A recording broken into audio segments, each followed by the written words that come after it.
today, in today's video, we will be talking about important things that have happened on the front line. So let's first start off with what's happening in Marinka. Now, we haven't talked about Marinka previously, but it's a battle that's been going on for 1 year and 5 months, and Russia basically is claiming, they're not claiming, but people are claiming that Russia has captured Marinka due to the fact that Russian tanks were seen on the outskirts, but not on the outskirts on the Russian side, on the outskirts on the Ukrainian side. So basically where this gray zone is, Russian tanks were seen somewhere around here, okay? So most likely Marinka has been abandoned by the Ukrainians, or the Russians are finishing, like, mopping up the rest of the Ukrainian resistance, like what was happening in Robotine that we'll talk about right now. So moving on to Robotine, or Robotine, however you like to call it, this map still has not said that Ukraine has control of this area. However, over here, around here, the Ukrainians discovered that Russia still had control of this area. Obviously, how could this be if where every other map I see has this under Ukrainian control? The reason being is because Russia dug tunnels, and by doing that they actually had control of this pole. It's unclear whether the Ukrainians obviously found out about these tunnels, but it's unclear if the Ukrainians have like demolished the tunnels, whatever, pushed the Russians out. Furthermore, we got reports of fighting going on in Verbobe and in Novoprovka. Ukrainians sold the advance that people are saying will happen very soon. Ukraine is basically, according to some, building up their forces to do final push in their counteroffensive because the mud season is coming very quickly. So moving on to Kirsten, we actually got news that Ukrainian soldiers have entered this part. Ukrainian, like, DRG team entered this part, but no video or images confirmation, and Russians were basically shelling this area around Kirsten. However, we won't show that because of the violence in the shelling videos. However, that's what's going on here.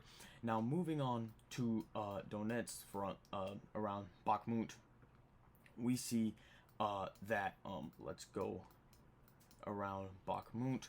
We see that Ukrainian forces, according to some, have actually captured the center of Klishivka, and the Russian soldiers are basically around here, and Ukraine has control of this road, according to some sources. However, this map has not updated this to look like that. However, if you were to kind of like draw on this, you would see that Ukraine has control of this, and Russia has control of here. Also, Ukrainian attacks near Andrivka, around here and here. However, there have been no videos or photos published about the Ukrainians entering the city. So a lot is happening. However, there is something I want to point out, and it's about Robotine.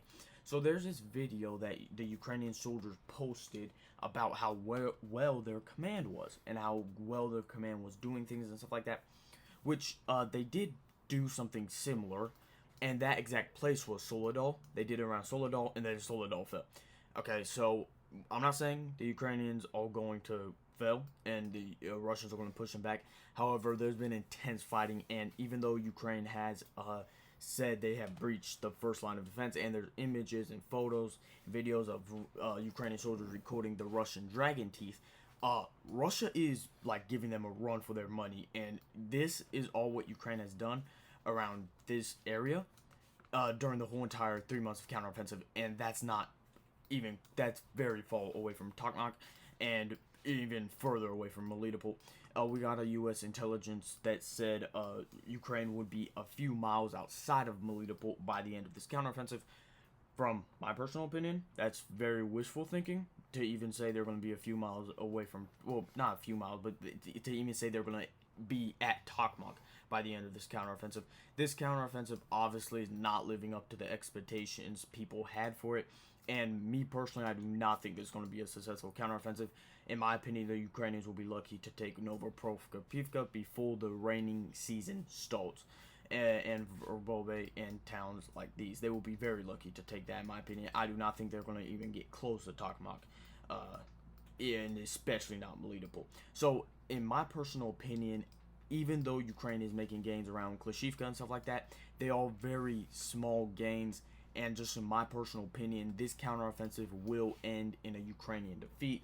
The reason being, people are going to say, yeah, but they took more land than they started off with. Yeah, but you can say they lost a lot of land too around the Kupiansk area.